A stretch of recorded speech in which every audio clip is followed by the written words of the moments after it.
Hello everybody, ഞാനൊരു സർദോസി വെച്ചുള്ളൊരു എംബ്രോയ്ഡറിയാണ് കാണിക്കുന്നത്. ഒരു ലീഫ് ഡിസൈൻ ആദ്യം വരയ്ക്കും നമ്മൾ.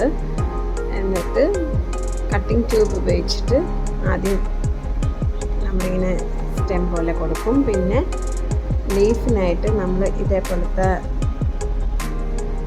സർദോസി ത്രെഡാണ് ഉപയോഗിക്കുന്നത്. ഇത് കട്ട് ചെയ്തിട്ടാണ് നമ്മൾ ഈ ലീഫ് ഡിസൈൻ കൊടുക്കുന്നത്. നമുക്ക് പല കളേഴ്സിൽ അവൈലബിൾ ആകും. ഇത് ഞാൻ ചെയ്തേക്കുന്നത് ഇപ്പം ഗോൾഡ് കളറാണ്. ഇതൊരു ബ്രോൺസ് കളറാണ്. ഇനി ഞാൻ ഉദ്ദേശിക്കുന്നത് ഒരു സൈഡിൽ ഈ ബ്രോൺസ് കളറും ഒരു സൈഡിൽ ഗോൾഡൻ കളർ ലീഫും കൊടുക്കാമെന്നാണ് വിചാരിക്കുന്നത്.